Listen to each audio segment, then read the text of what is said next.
Ready হৈ গ'ল। ঠাণ্ডা কেনেকুৱা আপোনালোকৰ ফালে? আমাৰ ফালে বহুত ঠাণ্ডা পৰিছে। বহুত দিনৰ পৰা ভাবি আছিলোঁ মূলাৰ লগত কাৱৈ মাছৰ সৈতে বনাই খাম। আজি ধুনীয়াকৈ এসাঁজ বনাই খালোঁ, লগতে ভিডিঅ'টো আপোনালোকৰ লগতো শ্বেয়াৰ কৰিছোঁ। পোনপ্ৰথমে মোৰ অন্য এটি ৰেচিপি ভিডিঅ'লৈ পুনৰবাৰ স্বাগতম জনাইছোঁ। এইটো ভিডিঅ' মোৰ 2026 চনৰ প্ৰথমটো ভিডিঅ' লগতে মোৰ ফালৰ পৰা ইংৰাজী নৱবৰ্ষৰ আন্তৰিক হিয়া ভৰা শুভেচ্ছা জনালোঁ। এই নতুন বছৰত আপোনালৈ সুখ, শান্তি, স্বাস্থ্য আৰু সফলতা কামনা জনাই এই ভিডিঅ'টো মই আৰম্ভ কৰিছোঁ। বলক তেতিয়াহ'লে আজি বনাম মূলা আলুৰ সৈতে কাৱৈ মাছৰ জোল। পিছে আপোনালোকে খাইছে নাই বাৰু? যদি খনে এবাৰ হ'লেও নিশ্চয় বনাই খাব, খাবলৈ খুবেই টেষ্টি হয়। মই একেবাৰে চিম্পলকে বনাইছোঁ। মই আকৌ বহুত দিনৰ পৰা ভাবিয়ে আছিলোঁ যে মূলাৰ সৈতে মাছৰ জোল অকমান বনাই খাম বুলি। কাৱৈ মাছৰ লগত নহয়, যিকোনো মাছৰ লগতে বনাই খাম বুলি ভাবি আছিলোঁ। যিহেতু আজি কাৱৈ মাছৰ লগত ধুনীয়াকে মিল পৰিলে আৰু মাছটো লোকেল মাছ হয়। সিদিনাখন যে মাৰ ঘৰলৈ গৈছিলোঁ, তাৰ পৰা মানে কাৱৈ মাছ কেইটামান লৈ আহিছোঁ। মানে পুখুৰীতে মানে জাল টানিছিলে, জাল টানোতে ইমান ডাঙৰ ডাঙৰ মাছ আহিছে নহয়, মানে বিশেষকে কাৱৈ মাছ কেইটা একদম চকুত লগা মাছ আৰু বহুত ডাঙৰ ডাঙৰ কাৱৈ মাছ কেইটা। সেয়া ধুনীয়াকে লৈ আহিলোঁ। আমাৰ যিহেতু 5জন মানুহ, একদম 5টা ধুনীয়াকে লৈ আহিছোঁ কাৱৈ মাছ। বেছি নোলালে বাৰু, কমকে ওলাইছে। তাতো কেইটামান থৈ আহিছোঁ, ইয়ালৈও কেইটামান লৈ আহিছোঁ আৰু বেলেগ মাছ লৈ আহিছোঁ। কমন কাৰ্প এটা ওলাইছিল, ডাঙৰ একদম 3 কেজি ওজনৰ, সেয়াও লৈ আহিছোঁ। সেয়া বাৰু আপোনালোকক নেদেখুৱালে। আৰু জাপানী কাৱৈ বহুত ওলাইছে, জাপানী কাৱৈ লৈ আহিছোঁ। সেয়া মানে শুকুৱাই পেলাই থৈ দিছোঁ। সেয়া ৰেচিপি বাৰু আপোনালোকক দিম মই। বাৰু যি কি নহওক, মূলা খিনি আৰু আলুটো ধুনীয়াকে গুচাই ললোঁ। আলু মই 2টা আলু দিছোঁ, ধুনীয়াকে গুচাই একদম পাতল পাতলকে কাটি লৈছোঁ।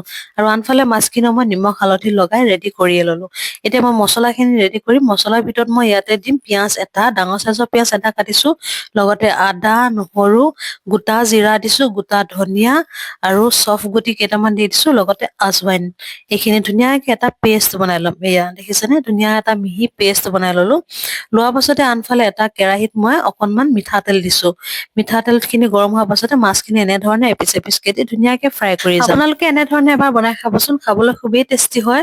আৰু মই যিহেতু মছলাখিনি ধুনীয়াকে এটা পেষ্ট বনাই ললোঁ নহয় নে, আপোনালোকে ইচ্ছা কৰিলে পটাত খুন্দিও ধুনীয়াকে বনাব পাৰে, তেতিয়াও বহুত সোৱাদ লগা হয়।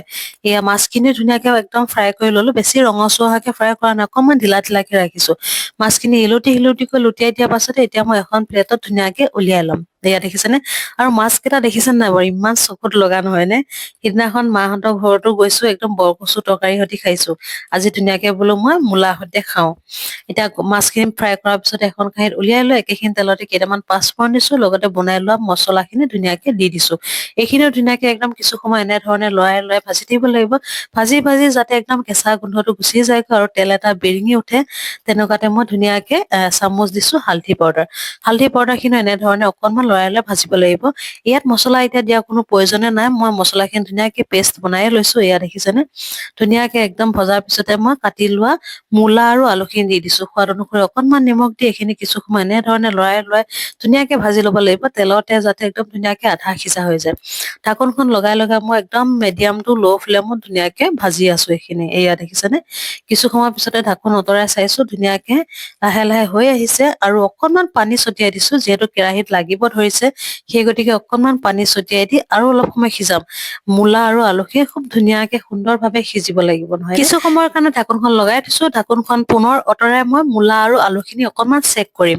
কিছু সময় এনেধৰণে লৰাই লৰাই ভাজি লৈছোঁ। এয়া দেখিছেনে, আলু এডোখৰ ভাঙি দেখুৱাই দিছোঁ, লগতে মূলাও মই ভাঙি পেলাই ধুনীয়াকে আপোনালোকক দেখুৱাই দিছোঁ।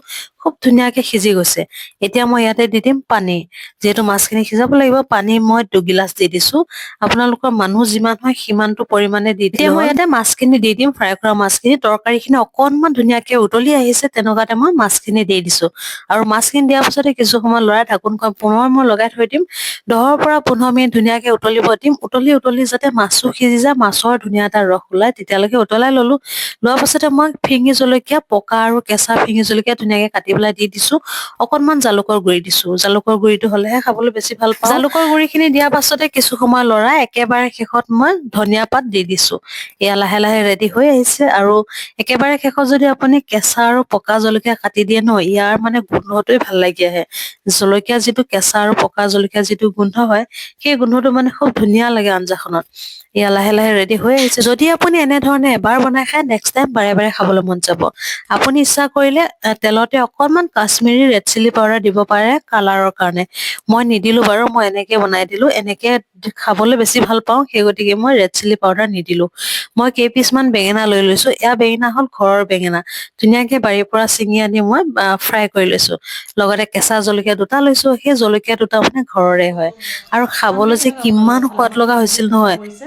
আজি ভাবিলো একদম মূলা আলু ধুনীয়াকে কাৱৈ মাছৰ সৈতে বনাই খাওঁ। বহুত দিনৰ পৰা ভাবি আছিলো মূলাৰ লগত কাৱৈ মাছৰ সৈতে বনাই খাম বুলি। আজি ধুনীয়াকে সুবিধা পালো, এসাঁজ বনাই খালো। এইয়া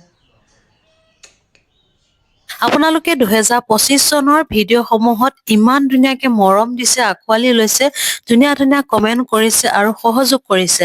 তাৰ বাবে মই বহুত বহুত সুখী হৈছো আৰু আপোনালোকক বহুত বহুত ধন্যবাদ জনাইছো। আশা কৰিছো 2026 চনত যিবোৰ ভিডিঅ' দি যাওঁ, সেই ভিডিঅ'সমূহো যাতে আপোনালোকে আঁকোৱালি লয়, মৰম দিয়ে আৰু ধুনীয়া ধুনীয়া কমেণ্ট কৰে, পজিটিভ কমেণ্ট কৰে। নিগেটিভ কমেণ্ট বিলাকতো মই বাদেই দিলো, ধুনীয়াকে পজিটিভ কমেণ্ট কৰি যাব, তাৰে মই আশা কৰিছো। এইখিনিতে মই আৰু এটা কথা কম, মই এটা ইউটিউব চেনেল খুলিছো। সেই চেনেলটোত মই 2026 চনৰ প্ৰথমটো দিনাখনৰ পৰা মই ভিডিঅ' দি যাম বুলি ভাবিছো। আৰু আপোনালোকে যদি সহযোগ কৰে, তাত অতি আনন্দিত হ'ম মই।